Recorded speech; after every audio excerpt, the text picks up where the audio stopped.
The Montana dirt tastes like copper and regret as Jack spits blood onto the ground. His attackers circle him in the gathering dusk, their faces hidden but their intentions clear. 3 generations of sweat and sacrifice bleeding away with each labored breath. 60 days until foreclosure. 60 days until strangers walk the land his grandfather cleared by hand. Final warning, the leader growls, delivering one last kick to already bruised ribs. Pain flares white hot, but it's nothing compared to the agony of failure, of becoming the Reynolds who lost it all. Some say the land remembers promises kept and broken, remembers the calloused hands that tended it through drought and plenty. As headlights disappear down the rutted road, the battered rancher rises slowly, tasting blood and something else determination. What a man won't do to save his legacy. What he can't imagine is that salvation will arrive in a broken wagon, driven by a woman with secrets of her own and a score to settle. Sometimes the land chooses who will fight for it. The Montana sun beat down mercilessly as Jack Reynolds drove the final post into the dry earth, sweat streaming down his weathered face. At 48, his body still carried the disciplined strength of his Marine days, but new aches reminded him daily that time marched on relentlessly. He straightened, surveying the repaired fence line that marked the eastern boundary of Wildwind Ranch land that had been in the Reynolds family for 3 generations. Good enough, he muttered to himself, tossing the hammer into his pickup's bed. Good enough had become his standard these days. Not perfect, not excellent, just good enough to hold things together for another season, another month, another desperate week. The harsh reality sat heavy in his pocket, the latest notice from First Montana Bank. 60 days until foreclosure proceedings would begin on the 300 acres that his grandfather had cleared by hand, that his father had expanded with stubborn determination, and that Jack had promised to preserve when he'd buried his father 5 years ago. 300 acres that would soon belong to someone else unless he could conjure up $350,000.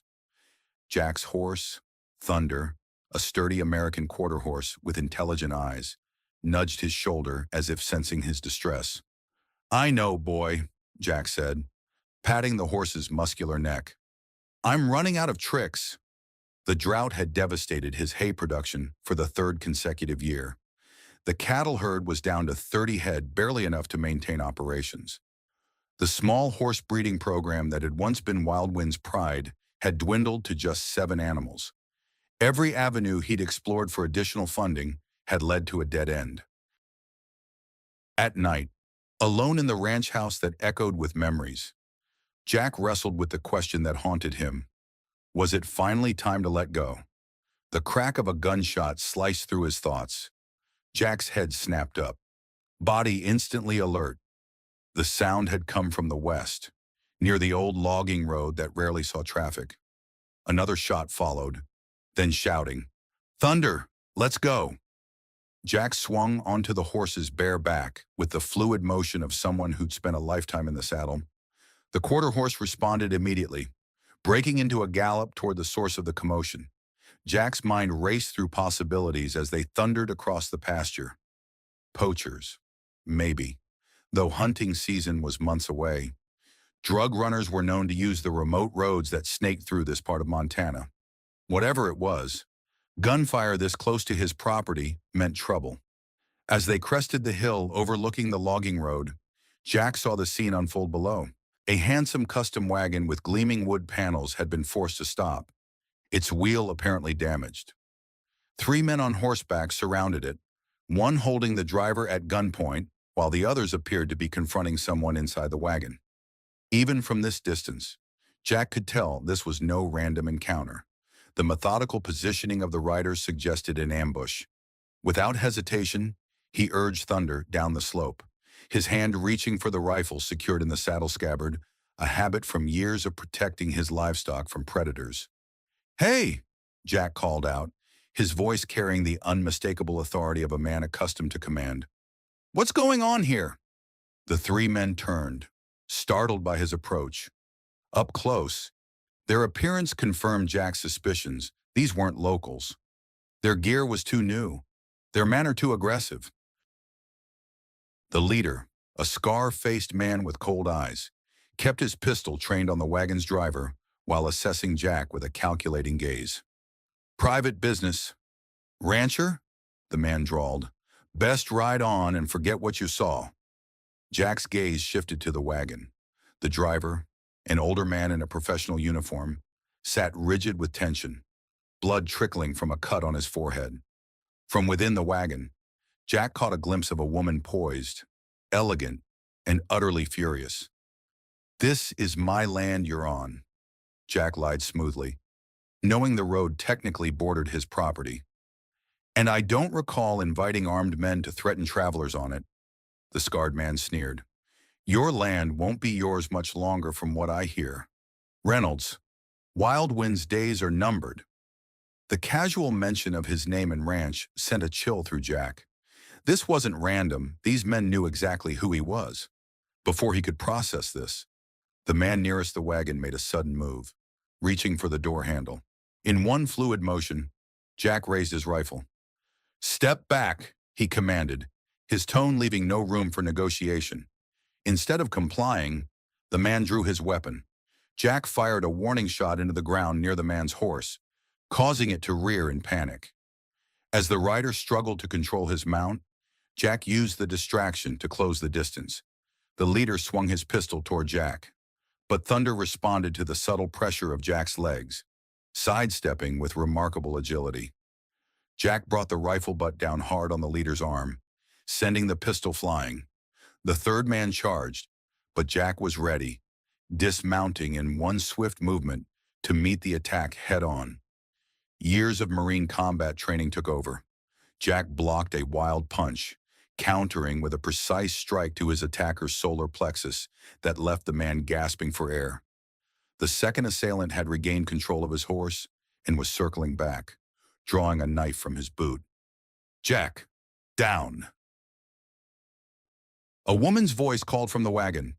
Pure instinct made him drop to the ground as a shot rang out. The knife-wielding attacker cried out, clutching his shoulder as he fell from his horse. The scarred leader, recovered now, assessed the situation with cold calculation. "This isn't over, Reynolds," he spat, backing his horse away. "Tell your new friend she picked the wrong side." With a gesture to his companions, he retreated, the wounded men following hastily. Jack rose cautiously, dust coating his jeans, and approached the wagon. The woman inside held a small, elegant pistol with the confidence of someone who knew how to use it. Her chestnut hair was pulled back in a practical ponytail. Her clothes expensive but suitable for country travel. Most striking were her eyes sharp, intelligent, and currently blazing with controlled anger. "Thank you for the assistance," she said, her voice cultured with just a hint of southern warmth. "Though I believe I returned the favor." Jack nodded, acknowledging her marksmanship. "You handled that weapon like a professional." A slight smile touched her lips. "One of many skills my father insisted I master." She holstered the pistol in a concealed compartment of her travel bag. "I'm Eleanor Harrington. My friends call me Ellie. And you, I gather, are Mr. Reynolds of Wild Wind Ranch." "Jack," he corrected, turning his attention to the injured driver. "Your man needs attention, and your wagon's not going anywhere with that wheel." He examined the damage the wooden wheel had splintered where it hit a strategically placed rock in the road. "This wasn't an accident. Those rocks were positioned to force you to stop." "I suspected as much," Ellie replied, her expression darkening. "Martin, how bad is it?" she asked her driver. "Just a cut, ma'am," the older man assured her, though the gash on his forehead suggested it might need stitches. "But the wheel's beyond roadside repair." Jack made a quick decision. "My ranch is just over that rise. We can tend to that cut there, and I've got tools that might help with the wagon." He paused in studying their faces. "Unless you'd prefer I escort you to town, it's about 15 miles north." Ellie considered for only a moment. "Your ranch, if it's not an imposition, I'd like to be off this road before our friends decide to return with reinforcements." Jack nodded, appreciating her pragmatism. He helped Martin secure the horses, a magnificent pair of thoroughbreds that confirmed his initial impression that this was no ordinary traveler. As they made their way slowly toward Wildwind, Jack's mind returned to the scarred man's words. How did these strangers know about his financial troubles? And why would they specifically target Eleanor Harrington? The woman herself remained composed but vigilant during their short journey, her eyes constantly scanning their surroundings. Jack recognized the behavior. It was the same alertness he'd maintained in hostile territory during his tours of duty.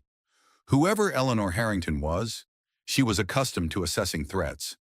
Those men, he said as they approached the weathered arch that marked the entrance to Wildwind Ranch. They knew who I was, and they seemed to know you too. Ellie's expression revealed nothing. The hazards of traveling in certain circles, Mr. Reynolds. Some people take an unhealthy interest in one's movements. It wasn't an answer, but Jack didn't press. Everyone had their secrets, and he had enough problems without taking on someone else's. As they crested the final hill, Wildwind Ranch spread out before them, a sprawling property nestled against the backdrop of distant mountains. The main house, a substantial two-story structure of weathered wood and stone, stood proudly among several outbuildings. To the east, pastures stretched toward the horizon. To the west, a creek wound through a stand of pines. Despite its current financial troubles, the beauty of Wildwind was undeniable. Jack noticed Ellie studying the layout with an appraising eye, taking in the fenced paddocks, the barn complex, and the rolling terrain. "You have remarkable land here, Mr. Reynolds," she said, a note of genuine appreciation in her voice. "Jack," he reminded her, "and yes, it's special. Been in my family for 3 generations." He didn't add that it might not make it to a 4th. After settling Martin in the kitchen with a first aid kit and ensuring the thoroughbreds were comfortable in a paddock near the barn, Jack led Ellie to his workshop to examine the damaged wheel. The spacious outbuilding was organized with military precision tools hung in designated places, equipment parts neatly categorized on shelves. "You're methodical," Ellie observed, watching as he assessed the splintered wheel. Jack shrugged. "Marines teach you to keep your gear in order. Habit stuck." He ran his fingers along the fractured wood. "This is high-quality craftsmanship. Custom-made, yes, by a wheelwright in Virginia. Family business. 5th generation." "Shame to see it damaged," Jack said. "The split follows the grain. Intentional weakening. I'd guess. Someone knew what they were doing." Ellie's expression hardened. "So not just a random robbery attempt?" "No." Jack moved to a corner of the workshop, rummaging through stored items. "I might have something that could work as a temporary replacement. My father never threw anything away." As he searched, he was acutely aware of Ellie exploring the workshop, her gaze lingering on the plans and sketches pinned to one wall, designs for an expanded training arena and stable complex that would never be built now.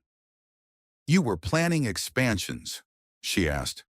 Jack pulled an old wagon wheel from beneath a tarp, avoiding her eyes. "That was before the drought. Before reality set in." Understanding flashed across her face, but she mercifully changed the subject. "You mentioned you were a Marine. 3 tours. Force recon." He carried the wheel to his workbench. "Came back when my father had his first stroke. Meant to be temporary, but," he gestured vaguely at the ranch around them, "but the land gets in your blood." Ellie finished for him. "I understand that." Something in her tone made Jack look up. For a moment, behind her composed exterior, he glimpsed genuine empathy. It disappeared quickly as she stepped forward to examine the replacement wheel.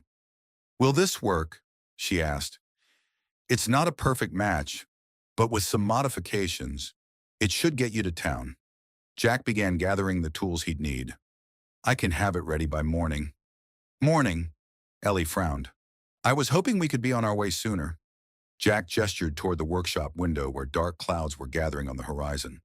"Storms coming in. These Montana spring storms can get nasty fast. Roads will be mud within hours." He met her eyes directly. "Even if I could fix it quicker, I wouldn't advise traveling tonight. Not with those men potentially still around." Ellie assessed the approaching weather front with obvious frustration before nodding. "You're right, of course. If you're certain it's not an imposition, we'd be grateful for shelter tonight. No imposition, Jack assured her, though in truth, unexpected guests were the last thing he needed with his current situation.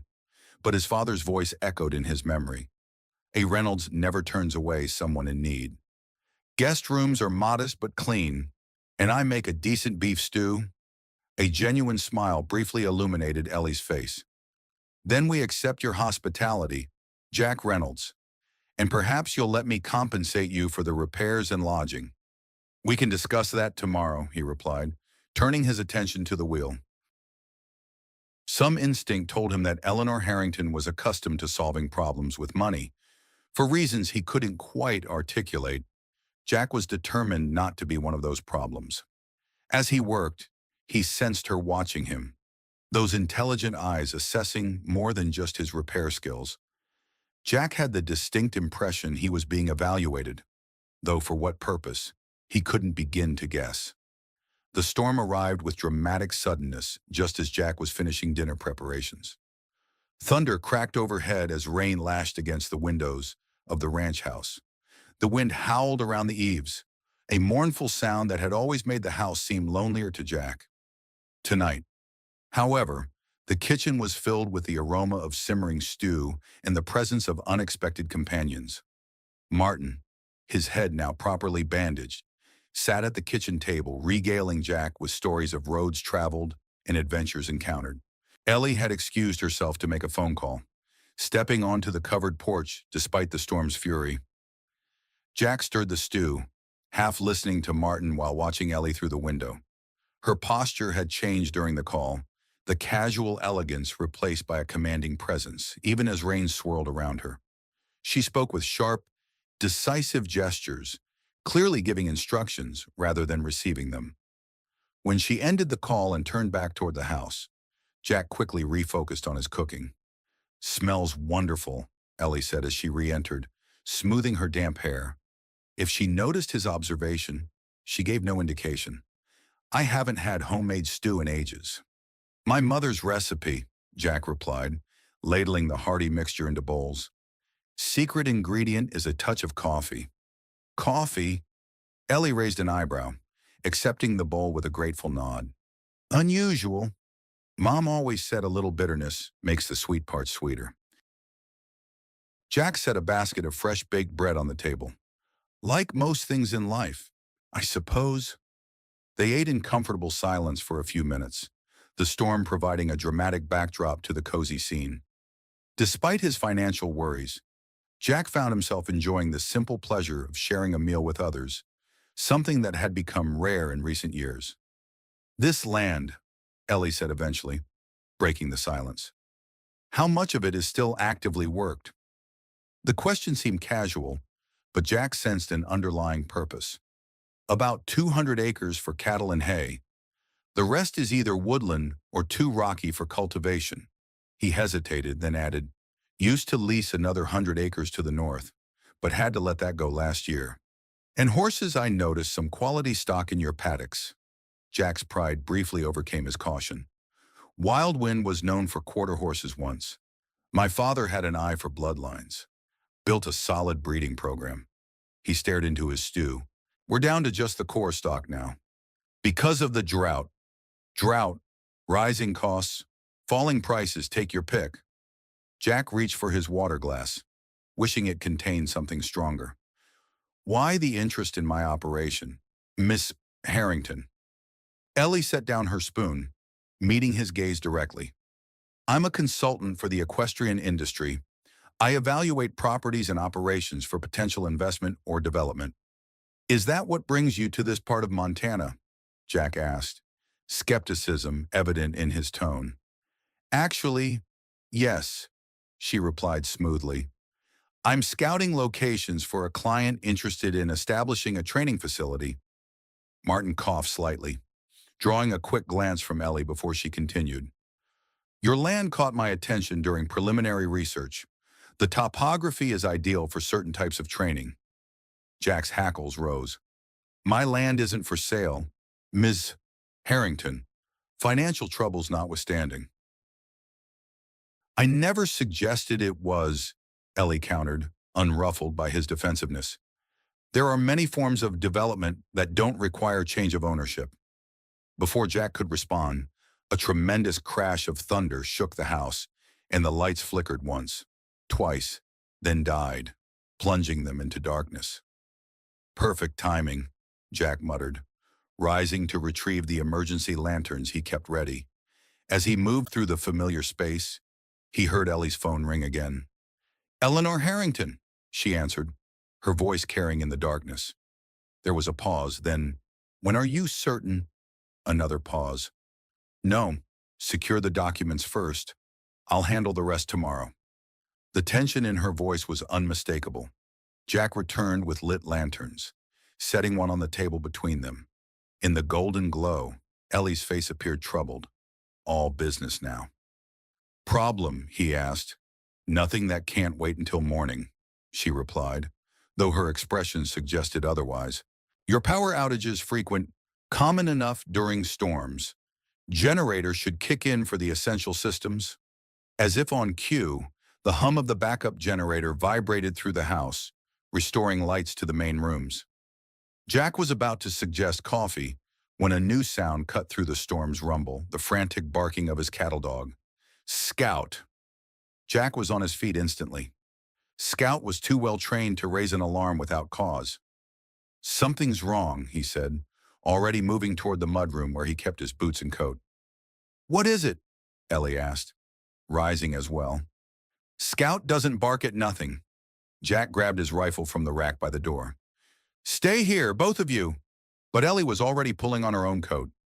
"Two sets of eyes are better than one," she said firmly. "Martin, stay with the house." Jack wanted to argue but recognized the determined set of her jaw. He handed her a powerful flashlight instead. "Stay close." They stepped out into the storm, the wind immediately whipping rain into their faces. Scout's barking led them toward the barn, his dark shape barely visible as he raced back and forth in front of the structure. "What's stored in there?" Ellie shouted over the wind.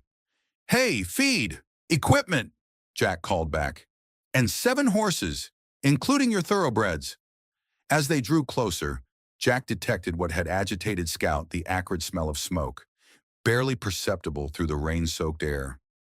He broke into a run, Ellie keeping pace beside him. The interior of the barn was hazy with smoke, though no flames were immediately visible. Jack rushed to the stalls where the horses were beginning to panic, whinnying in distress. "The fire's in the back," Ellie called, her flashlight beam cutting through the smoke to illuminate a growing blaze near the hay storage. "The electrical panel." Jack cursed. If the fire reached the main hay store, the entire barn would go up in minutes. "Get the horses out," he shouted to Ellie, grabbing a fire extinguisher from the wall. Without hesitation, Ellie began opening stall doors, her movements efficient and confident. Jack battled the growing flames, but it was immediately clear that the extinguisher wouldn't be enough.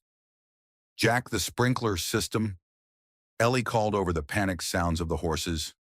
"Manual override by the main doors," he shouted back, continuing to fight the spreading fire. Ellie ran for the control panel, yanking the emergency lever. Water rained down from overhead sprinklers, but to Jack's horror, only half the system activated. The section over the equipment area remained dry as flames climbed higher. Systems compromised, Jack realized, abandoning the futile extinguisher. "Get those last horses out now." They worked in desperate tandem, leading frightened horses through smoke and confusion. Thunder, remarkably calm amid the chaos, helped herd the others toward safety. Jack's mind raced. The system had been inspected just 6 months ago. This was no coincidence, not after the attack on the road. As they led the final horse, one of Ellie's thoroughbreds, from the barn, a support beam weakened by the fire crashed down behind them, narrowly missing Ellie. Jack pulled her clear as burning debris scattered across the barn floor. Outside, rain continued to pour, providing some protection for the other structures. But it was clear the barn was lost. They could only secure the horses in the paddock and watch as the flames consumed the building, despite the storm's efforts to quench them. "I'm sorry about your barn," Ellie said softly, standing beside Jack as the roof collapsed in a shower of sparks. Jack's jaw clenched. This wasn't an accident. First the attack on your wagon. Now this. I agree. Ellie's voice had hardened. The timing is too convenient. Jack turned to her, rain streaming down his face. Those men knew who I was, and they knew about my financial situation. Now my barn burns the same night you arrive. His eyes narrowed. What aren't you telling me, Ms. Harrington? Ellie met his gaze unflinchingly. I have enemies, Mr. Reynolds. It appears you do too. Beyond that, I'm not at liberty to say more right now. Not at liberty? Jack's voice rose in disbelief. My livelihood is going up in flames, and you're talking about liberty. I understand your frustration. No, you don't. Jack cut her off. That barn isn't just a building. It's feed for the winter. It's equipment I can't replace. It's the last of my father's breeding records. His voice cracked slightly.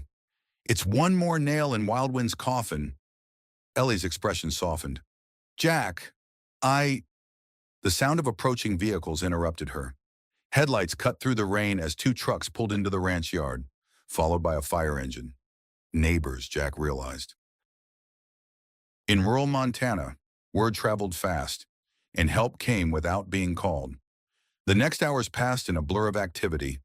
The volunteer fire department battled to save what they could of the barn, while neighbors helped secure the horses and salvage equipment.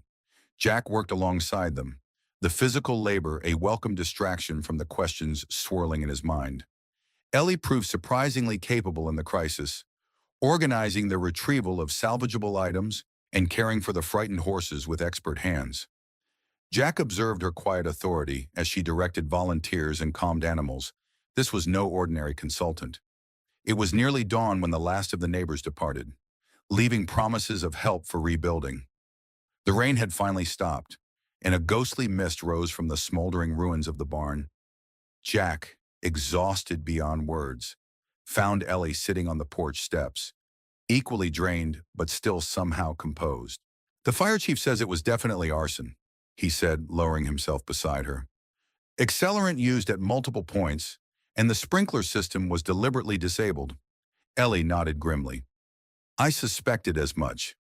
He's called the county sheriff. They'll want to talk to both of us. She tensed almost imperceptibly. Of course. Jack studied her profile in the growing dawn light. You know something about this, about who might be behind it. It wasn't a question, and Ellie didn't treat it as one. Instead, she seemed to come to a decision, reaching into her coat pocket to withdraw a worn magazine. She handed it to Jack without comment. Even in the dim light, Jack recognized the prestigious Equestrian publication, and on its cover, unmistakably, was Eleanor Harrington, resplendent atop a magnificent horse, gold medal gleaming against her riding jacket. The headline read, Triple Gold Medalist Eleanor Harrington retires from competition to focus on training next generation. Hannah, Jack stared at the magazine, then at the woman beside him. The elegant rider from the cover and the mud-streaked, exhausted woman on his porch were undeniably the same person. Yet in person, without the professional lighting and formal attire, she seemed more human, more real. You're not just a consultant, he said finally. No, Ellie admitted. Though that part is true, I do consult on equestrian facilities. Why the deception? She sighed, running a hand through her disheveled hair. Experience has taught me that people behave differently when they know who I am. They see the medals, the media coverage, the connections, not the person. I wanted your unfiltered opinion of the land, of its potential. For what? Jack demanded, his patience worn thin by exhaustion and loss. For exactly what I said, a training academy. Not for some nebulous client, but for myself. She turned to face him fully. I've been searching for the right location for 2 years, somewhere with varied terrain, good soil, appropriate facilities, or the potential for them. Jack laughed bitterly. And you thought a failing ranch on the verge of foreclosure fit the bill. I thought a property with 3 generations of horsemanship in its bones might be perfect, Ellie countered. What I didn't anticipate was that someone else might have their eye on the same land. Jack's laughter died. What do you mean? Those men who attacked us weren't random bandits. I believe they work for Wesley Chamberlain. The name hit Jack like a physical blow. Wesley Chamberlain was the ruthless CEO of Ironclad Development, a corporation known for acquiring distressed properties and transforming them into luxury resorts. Rumors of shady tactics followed Chamberlain like shadows, though nothing had ever been proven. Chamberlain's been buying up ranches all through this valley, Jack said slowly. There's talk of a massive resort development. More than talk, Ellie confirmed. My sources indicate Ironclad has already secured most of the properties they need. Wildwind is one of the last pieces of the puzzle. Jack's mind raced. The bank foreclosure? You think Chamberlain's involved? It would fit his pattern, Ellie said carefully. Create financial pressure, then swoop in to rescue distressed owners with lowball offers. Bastard, Jack muttered, pieces falling into place. The denied loan extensions, the sudden increase in property taxes, the errors in his supply deliveries all could be explained if someone was deliberately applying pressure. So that's why you're here, he asked Ellie. To outbid Chamberlain? She shook her head. I didn't know about Chamberlain's interest until recently. My interest in this region is genuine, based on its suitability for what I want to build. She paused. But now that I understand the situation, I'd like to propose an alternative to both foreclosure and selling to Ironclad. I'm listening. To a partnership, Ellie said simply. You keep ownership of the land. I invest in developing an equestrian training facility on a portion of it. The rest remains working ranch land, potentially transitioned to hay and feed production that could supply both our needs and create additional revenue. Jack stared at her, searching for the catch. Why would you do that instead of just buying your own place outright? Because land with history, with generations of care and knowledge embedded in it, has something no amount of money can buy. Ellie's expression was earnest now. And because what I saw last night, the way you handled the crisis, the respect your neighbors showed you, your instinctive understanding of the animals confirmed what I suspected from our first meeting, you're the kind of partner I've been looking for. Jack, someone who understands that excellence isn't just about facilities or pedigrees, but about heart and heritage. Before Jack could respond, the crunch of tires on gravel announced a new arrival.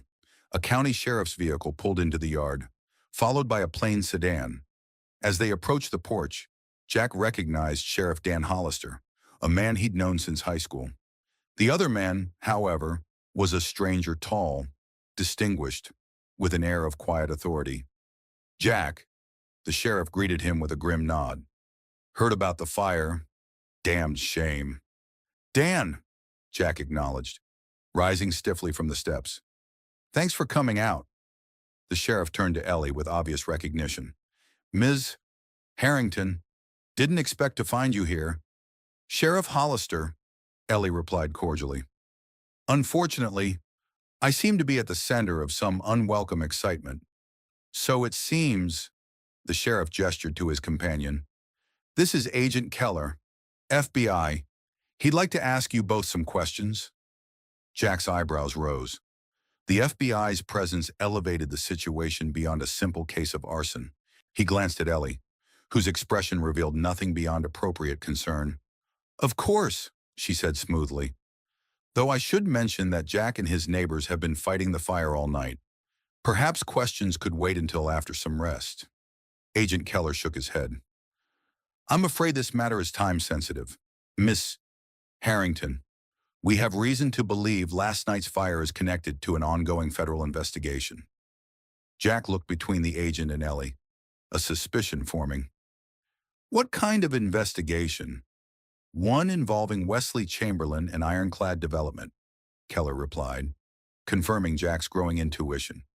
Specifically, allegations of racketeering, fraud, and most recently, acts of intimidation and property destruction designed to force sales of targeted land.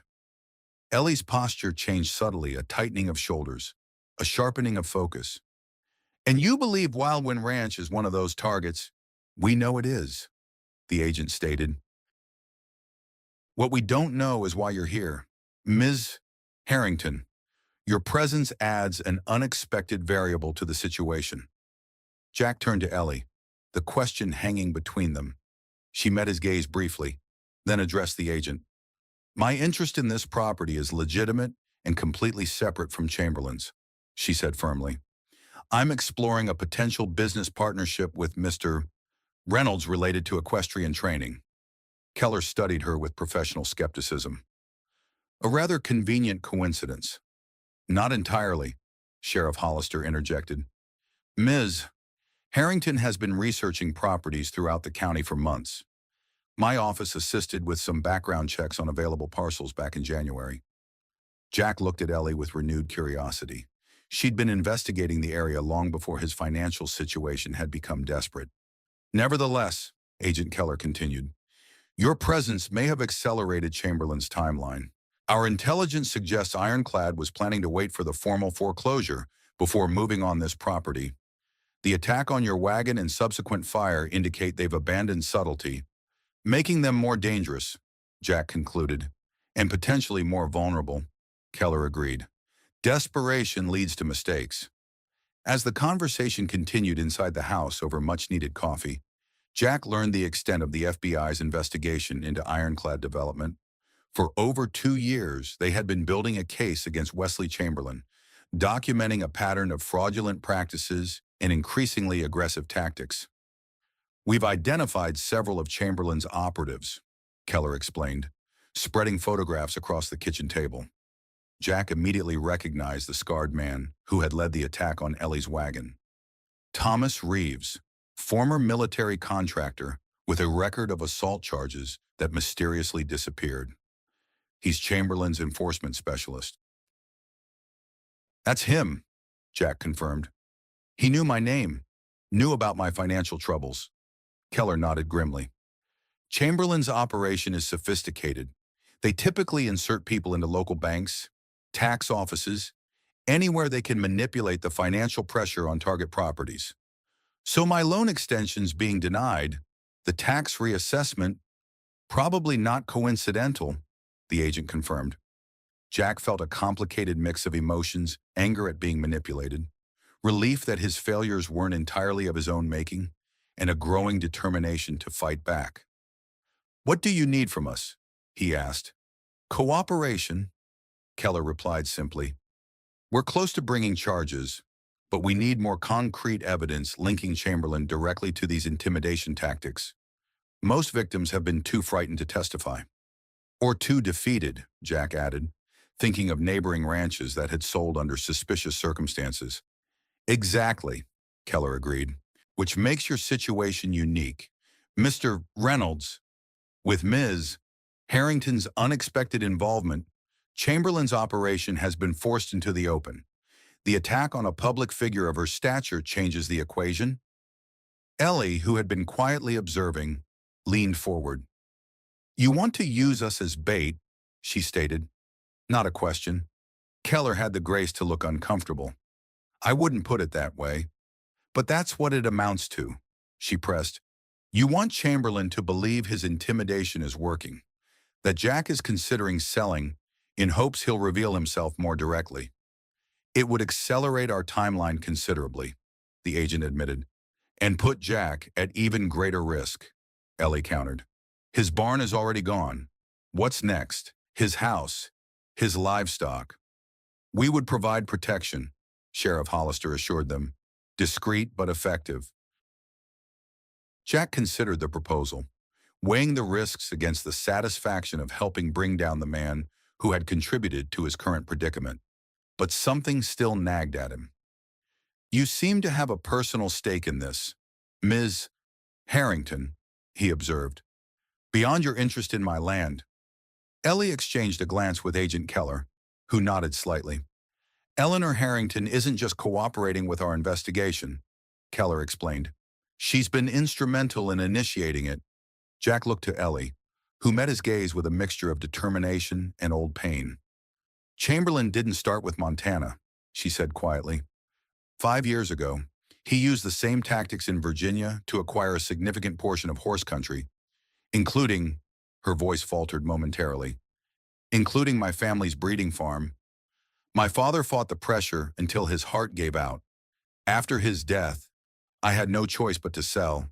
I was traveling constantly with competitions then, couldn't manage the place alone. I'm sorry, Jack said, understanding now the empathy he'd glimpsed earlier when discussing his own father. When I retired from competition and began planning my training academy, I started hearing similar stories from across the country. Different development companies, different fronts, but the same methods and always leading back to Chamberlain. Her expression hardened. I've spent the last 2 years gathering evidence, connecting victims, and working with the FBI to build a case. And now the case has come to my doorstep, Jack concluded. I didn't know Chamberlain was targeting Wildwind when I first researched this area, Ellie insisted. That's not why I'm here. But now that I do know, I can't stand by and watch history repeat itself. Jack believed her. The passion in her voice, the genuine grief when speaking of her father, these couldn't be fabricated. But that left him with a difficult decision. If I agree to help with your investigation, he said to Keller, I want assurances, not just protection, but assistance with saving my ranch. Even if we bring down Chamberlain, I'm still facing foreclosure in less than 60 days. The FBI can't interfere with private financial matters, Keller began, but they can expedite certain processes. Ellie interrupted, including the verification of partnership agreements that might satisfy your bank's concerns. She turned to Jack. My offer stands, regardless of your decision about the investigation. I believe in what Wildwind could become, and I'm prepared to make that investment immediately. Jack studied her for a long moment. I need time to think, he said finally. About all of it. Of course, Keller agreed, gathering his photographs. But not too much time. Mr. Reynolds, Chamberlain won't wait, and neither will your bank. After the officials departed, Jack and Ellie sat in exhausted silence at the kitchen table. The events of the past 24 hours seemed surreal, from a chance encounter with a disguised Olympian to federal investigations and arson. You should get some rest, Jack finally said. It's been a hell of a day. Ellie nodded, the fatigue evident in her eyes despite her composed demeanor. What about you? Too wired to sleep, he admitted. I'll check on the horses, make sure everything's secure. I'll come with you, she offered, rising from her chair. When he began to protest, she added, I've been up this long, might as well see it through to a proper morning. Outside, the sun had fully risen, illuminating the devastation of the barn in harsh detail. Against this backdrop of destruction, however, the horses grazed peacefully in the paddock, apparently recovered from their night of terror. They're resilient, Ellie observed, watching the animals with obvious affection. Adapt to circumstances better than most humans. Survival instinct, Jack agreed. Once the immediate danger passes, they return to essentials: food, water, rest. There's wisdom in that, Ellie said softly. They walked in companionable silence to the paddock fence. Jack's mind was still processing everything he'd learned, trying to reconcile the woman beside him with the champion from the magazine cover, and both with the determined investigator pursuing Wesley Chamberlain. Why a training academy, he asked suddenly. After winning at the highest levels, why not enjoy retirement or go into broadcasting like most champions? Ellie considered the question, her gaze following a young mare as she trotted along the fence line. Because medals and accolades aren't what drove me, she answered finally. It was always the connection, that perfect partnership between horse and rider when everything else falls away. I want to create a place where others can discover that, where the focus isn't just on winning, but on the journey. And you think Wildwind is that place? I know it is, she said with quiet certainty. The moment I saw your land, I felt it. There's something here, Jack, something special that can't be manufactured or replicated. Her words resonated with Jack's own feelings about the ranch, sentiments he'd struggled to articulate to the bank managers and loan officers who saw only numbers on spreadsheets. I should hate you, You know, he said conversationally. Ellie raised an eyebrow. For, for making me hope again. Jack turned to face her. I'd almost made peace with losing this place. Almost convinced myself it was inevitable, that I'd done everything possible, and then you show up with your proposition and your belief in what Wildwind could be, and suddenly I'm fighting again. Is that so terrible? It is if I lose anyway, Jack admitted. Hope makes the fall harder. Ellie's expression softened. Or it gives you wings. She placed a hand lightly on his arm. I understand your caution, Jack, but I meant what I said about a partnership, with or without Chamberlain in the picture. I believe in what we could build here together. The sincerity in her voice was undeniable. In that moment, standing amid the ruins of his barn, with foreclosure looming and enemies circling, Jack made his decision. All right, he said. Let's do it. All of it the partnership, the investigation, bringing down Chamberlain. But we do it my way. A slow smile spread across Ellie's face. And what way is that? Exactly, the Marine way, Jack replied, a dangerous glint in his eye. We take the fight to them. Over the next week, Jack and Ellie developed a two-pronged strategy. On the surface, they began the formal process of establishing their business partnership, creating the documentation necessary to satisfy the bank's requirements for extending Jack's loan. Ellie's financial team moved with impressive efficiency, transferring funds for initial investment and drafting agreements that would protect both parties' interests. Beneath this legitimate business activity, however, they worked closely with Agent Keller to set a trap for Wesley Chamberlain. The plan was deceptively simple, let information leak that Jack was considering multiple offers for the ranch, including one from Ironclad Development. The implication that Jack might sell to a competitor would likely force Chamberlain to make direct contact rather than working through intermediaries. He'll want to negotiate personally, Ellie predicted during a strategy session with Keller. Chamberlain's ego won't allow him to lose a property he's targeted, especially not to me.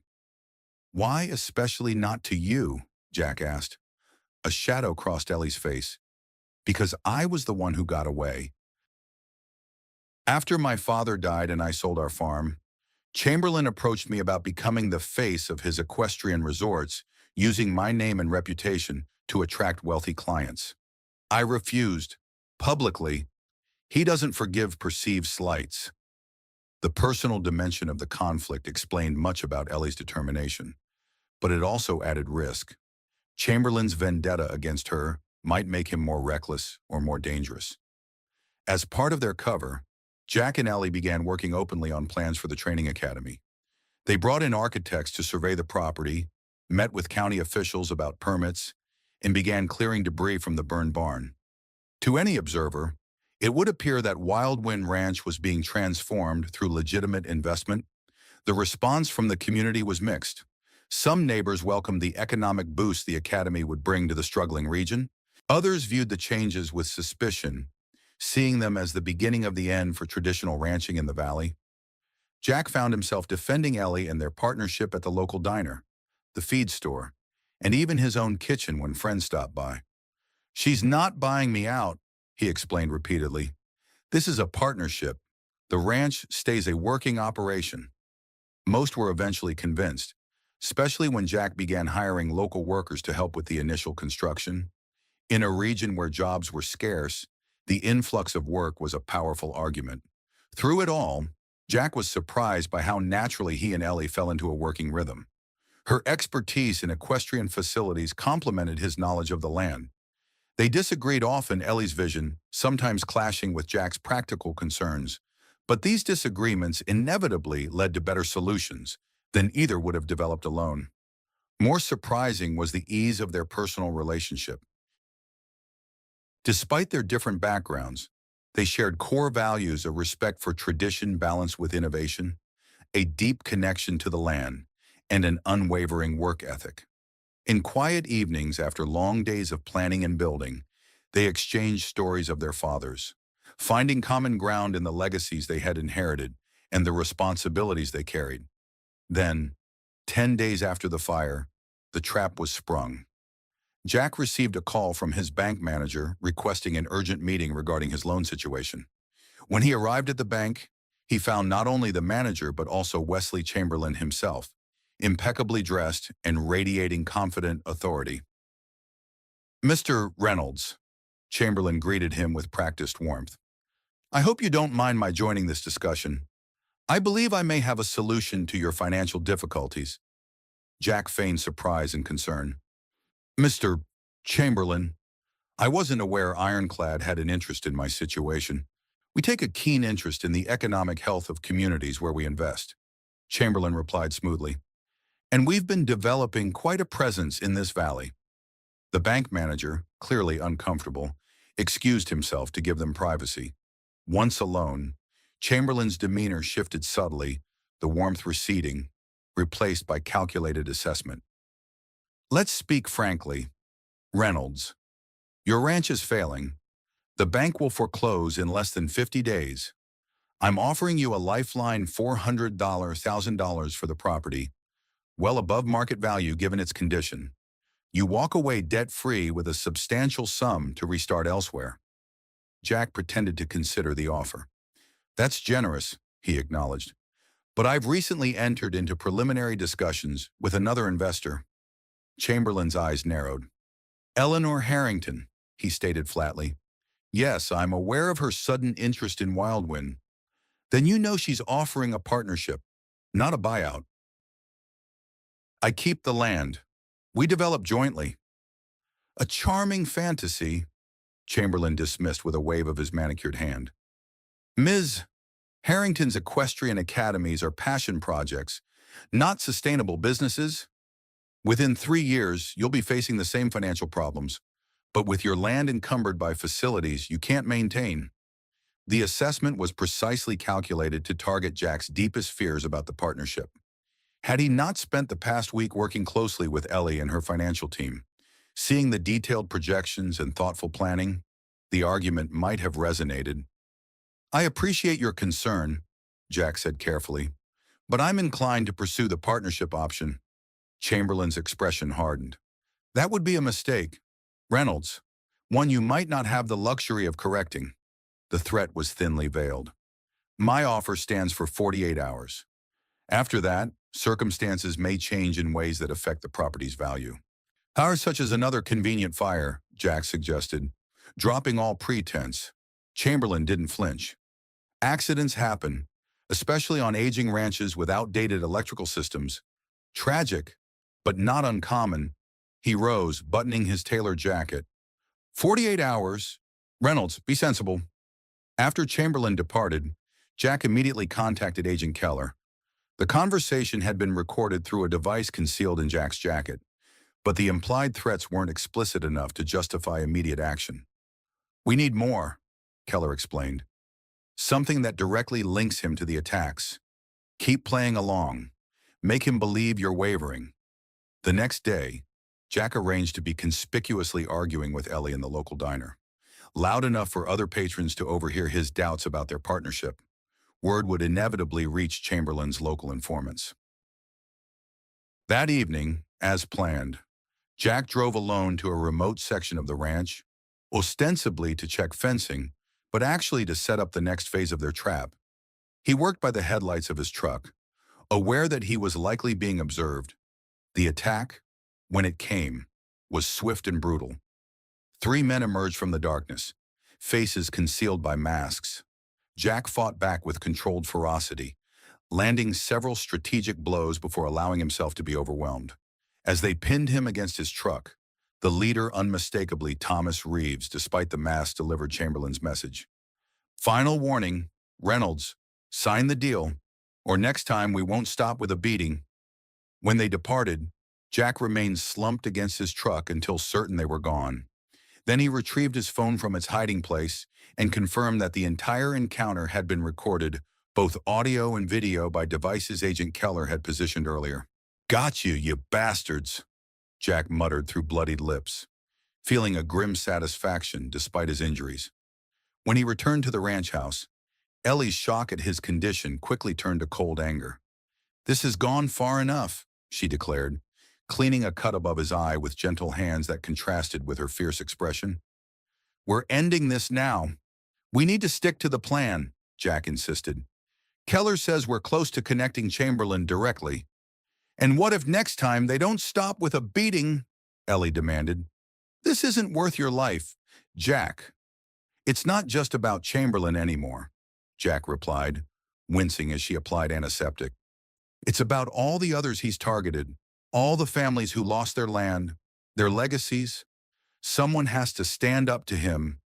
Ellie's hands stilled. "Like my father tried to do." The pain in her voice made Jack reach up to capture her hand in his. "I'm not your father, Ellie. I'm not alone in this fight."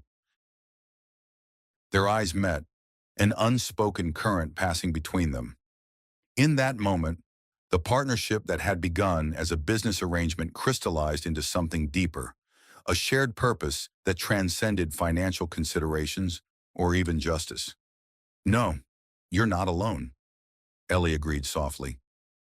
"But we're changing the timeline. I won't risk losing another good man to Chamberlain's greed." Together, they contacted Keller and accelerated the final phase of the operation.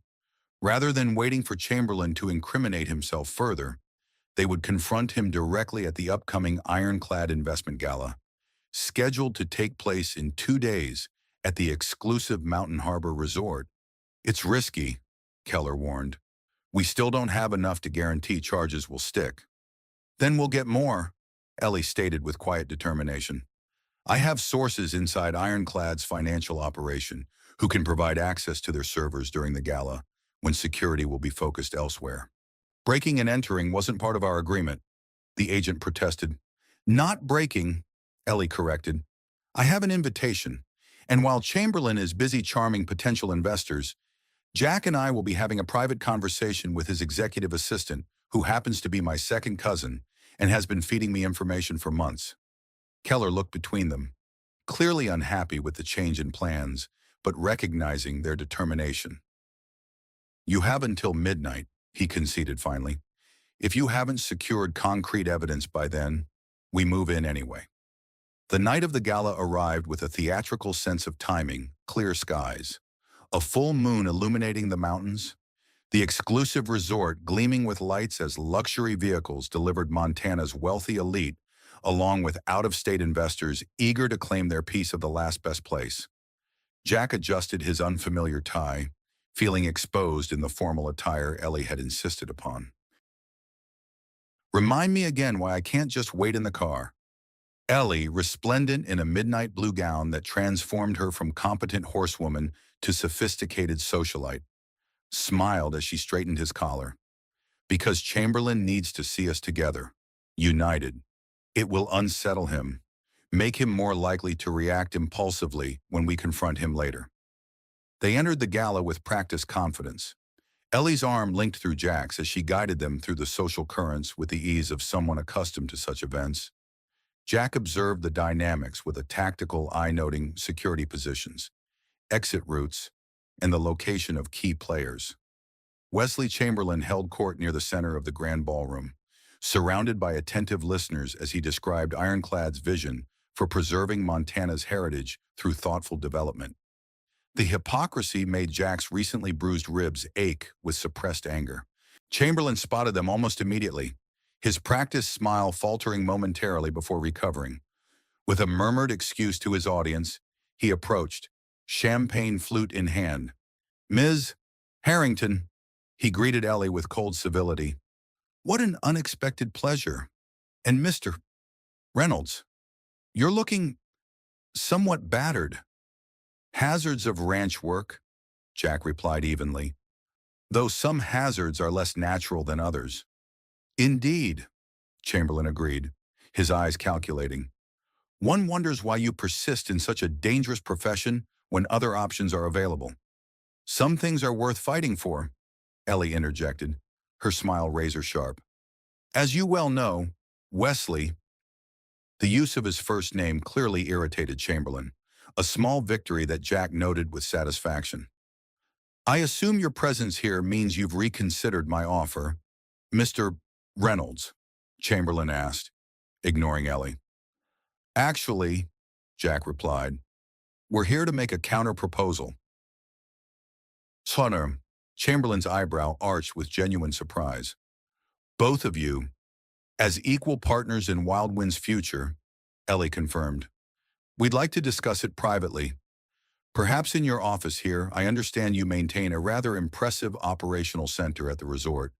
Suspicion flashed across Chamberlain's features. My office is for business associates, not competitors. We're offering you a way to save face, Jack pressed, lowering his voice. A compromise that gives Ironclad certain development rights while preserving our core operation. Unless you'd prefer we take our story to the investors here tonight, I'm sure they'd be fascinated to hear about your negotiation tactics. The implied threat hung in the air between them. Chamberlain's expression hardened, but he was too experienced to show real anger in such a public setting. Very well, he conceded finally. My office, 30 minutes. I have obligations to my guests first. As he walked away, Ellie squeezed Jack's arm in silent approval. Phase 1 complete. Chamberlain had taken the bait. They circulated through the gala, maintaining the pretense of socializing while monitoring Chamberlain's movements and communicating discreetly with Ellie's cousin, Margaret, who served as Chamberlain's executive assistant. According to their plan, Margaret would ensure access to Chamberlain's private server during their meeting. At the appointed time, they made their way to the resort's executive wing. Chamberlain was waiting in a luxuriously appointed office, the spectacular mountain view through floor-to-ceiling windows suggesting ownership of the landscape itself. I'll be brief, Chamberlain began without preamble. Whatever game you're playing, it ends tonight. Wildwind Ranch will be part of Ironclad's development, with or without your cooperation. Reynolds. That sounds remarkably like a threat, Jack observed calmly. You seem fond of those. Equestrian, be merely a statement of fact, Chamberlain replied. Business is business. Sentimentality about family land is a luxury you can no longer afford. Speaking of business, Ellie interjected, moving to examine a scale model of the proposed resort that dominated one corner of the office. Your investors might be interested to know that your development plans violate at least 7 environmental regulations and 2 tribal land agreements. Chamberlain dismissed this with a wave. Bureaucratic hurdles, easily navigated with the right incentives. Bribes, you mean, Jack translated. I prefer expedited approvals. Chamberlain corrected with a cold smile. But we're getting off topic. You mentioned a counter-proposal. Jack glanced at Ellie, who nodded slightly. According to their plan, Margaret should now be accessing the server from her workstation. Our proposal is simple, Jack said, drawing Chamberlain's attention. Withdraw your interest in Wildwind Ranch completely. Cease all harassment and intimidation tactics against property owners in the valley, and cooperate fully with federal authorities regarding your past activities. Chamberlain stared at him in disbelief before breaking into genuine laughter. That's not a proposal, Reynolds. That's a surrender demand. With appropriate incentives, Ellie added smoothly, such as our silence regarding certain documents we've obtained, financial records, communication logs, payment records to individuals like Thomas Reeves. The laughter died in Chamberlain's throat. You're bluffing, he said, but uncertainty had crept into his voice. Am I? Ellie withdrew a small drive from her evening purse. This contains enough evidence to launch investigations in 3 states. At minimum, it would freeze your assets during a lengthy legal process, spooking your investors and tanking Ironclad stock. Jack watched Chamberlain's composure crack further, a vein pulsing at his temple. Where did you get that? He demanded. You should vet your employees more carefully, Jack suggested. Some of them have consciences, others have grudges. Chamberlain's expression darkened as understanding dawned. Margaret, he spat, always thought she was too principled for this business. As if on cue, Jack's phone vibrated with a text, the signal that Margaret had successfully accessed the files they needed and transmitted them to Agent Keller. All they needed now was a confession from Chamberlain himself. It's over, Wesley, Ellie said quietly. The FBI has been building a case against you for 2 years. We've just provided the final pieces. You think I haven't dealt with federal investigations before? Chamberlain scoffed, but his confidence seemed forced now. My lawyers will tie this up for years. Meanwhile, Reynolds here will still lose his precious ranch. Akum. No, he won't, Ellie countered. Our partnership is legal and funded. The bank has already approved the loan extension. Fury twisted Chamberlain's features. You self-righteous bitch, he snarled, abandoning all pretense of civility. You've been a thorn in my side since Virginia. Your father was just as stubborn, right until his heart gave out. Jack tensed at the mention of Ellie's father, but she remained outwardly calm despite the pain that flashed in her eyes. Yes, he was, she agreed. And I'm my father's daughter. He died for nothing, Chamberlain continued cruelly. I got his land anyway, just like I'll get Wildwind in the end. A few burned barns, a beating or two Reynolds will break eventually, or meet with an unfortunate accident. Rural Montana can be so dangerous. And there it was, the explicit threat they needed, spoken in Chamberlain's own voice. Jack knew the recording devices they wore had captured every word. I don't think so, Jack said, allowing his satisfaction to show. You just confessed to criminal conspiracy, assault, and arson, not to mention threatening my life. Comprehension dawned on Chamberlain's face, followed by a calculated reassessment. His hand moved toward his desk drawer. Don't, Jack warned, instantly alert. Whatever you're reaching for, it's not worth adding armed assault to your charges. Chamberlain froze, then slowly raised his hands. You're wearing wires, he stated flatly. Welcome to the 21st century, Ellie replied. Everything in this room has been recorded for the past 15 minutes. As if in response, the office door opened to admit Agent Keller, flanked by 2 additional FBI agents. Wesley Chamberlain, Keller announced formally, you're under arrest for conspiracy, racketeering, fraud, and criminal solicitation. What followed was a blur of activity, Chamberlain being read his rights. The arrival of additional law enforcement, the discreet removal of the CEO through a service entrance to avoid disrupting the gala. Throughout it all, Jack remained beside Ellie, their shared victory tempered by the knowledge that for her, this represented the conclusion of a 5-year journey for justice. Your father would be proud, he told her quietly as they watched Chamberlain being placed in an unmarked vehicle. Ellie's composure finally cracked, tears welling in her eyes. I hope so, she whispered. I've carried him with me through all of this. Every competition, every investigation, every step toward rebuilding what he created. Jack took her hand, feeling the strength in her fingers as they interlaced with his. Then he's been part of our partnership from the beginning, he said, and he'll be part of whatever we build at Wildwind. The following weeks were a whirlwind of activity.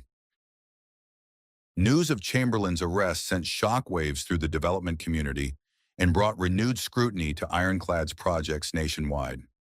Property owners who had sold under duress began exploring legal options for reclaiming their land or seeking compensation.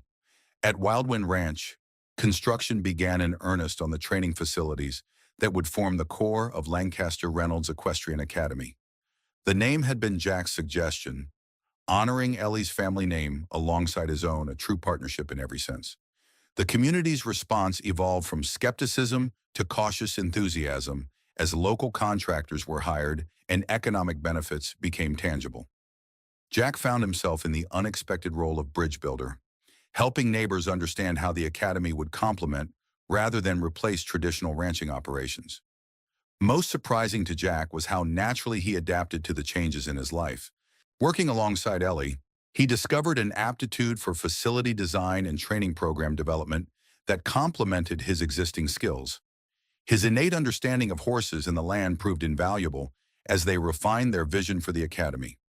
1 year after Ellie's wagon had broken down near his property, Jack stood on the hill overlooking Wildwind Ranch, marveling at the transformation. The burned barn had been replaced with a state-of-the-art facility that nevertheless echoed the original's character. New paddocks housed 24 horses, including promising young stock for their revitalized breeding program. The main house had been carefully restored rather than replaced, preserving the Reynolds family history while accommodating the Academy's administrative needs. "Penny for your thoughts," Ellie said, joining him on the hillside. She was dressed casually in riding clothes, her hair pulled back in the practical ponytail he'd come to associate with their working relationship. "Just appreciating the view," Jack replied, "and thinking about how different things might have been if your wagon wheel hadn't broken that day." Ellie smiled, slipping her hand into his with the easy familiarity they'd developed. "I've been meaning to tell you something about that," she said, a mischievous glint in her eye. "What's that?" "The wheel wasn't exactly an accident," she admitted. "I'd already researched Wildwind and wanted to evaluate it personally, but I knew you were rejecting all formal inquiries about the property." Jack stared at her in disbelief. "You deliberately broke your wagon to meet me?" "Not broken, exactly. Just loosened a few key components." Ellie laughed at his expression. "I needed to see the real Jack Reynolds, not the defensive version who met with bank managers and developers. I figured a man's character shows most truly when he's helping a stranger in need." "You played me," Jack accused, though without real anger. "I observed you," Ellie corrected, "and what I saw convinced me that you were exactly the partner I'd been looking for, skilled, principled, and connected to the land in a way that can't be taught." Jack shook his head, amused despite himself. "You're something else. Eleanor Harrington." "So I've been told," she agreed, stepping closer. "Stubborn, calculating, and occasionally devious. And exactly what Wildwind needed," Jack added softly, drawing her into his arms. "What I needed." Their relationship had evolved alongside their business partnership, the initial attraction deepening into something more substantial as they faced challenges together. The age difference that might once have seemed significant, Ellie at 45 to Jack's 48, had proved meaningless compared to their shared values and complementary strengths. "The first students arrive next week," Ellie reminded him, resting her head against his shoulder. "Are you ready for this next chapter?" Jack looked out over the ranch, his family's legacy now intertwined with Ellie's vision for the future. The land remained, as it had for generations, but its purpose had expanded rather than diminished. Cattle still grazed in the eastern pastures, while horses trained in the new facilities. The Reynolds heritage continued, not as a museum piece, but as a living, evolving stewardship. "More than ready," he assured her, pressing a kiss to her forehead. "Partners in everything." Remember, as they stood together on the hillside, the late afternoon sun gilding the landscape in golden light, Jack reflected on the strange turns of fate that had brought them to this moment. A desperate farmer fixing a stranger's wagon, unaware she was a famous equestrian who would save his ranch and, in the process, help him create something neither could have built alone. "Partners in everything," Ellie echoed, turning her face up to his. "That's a promise I intend to keep." Below them, Wildwind Ranch stretched out in all its renewed vitality, a testament to what could be preserved through change, what could be built on the foundations of the past. And as Jack sealed their promise with a kiss, he knew with absolute certainty that the best chapters of their story, both personal and professional, were just beginning.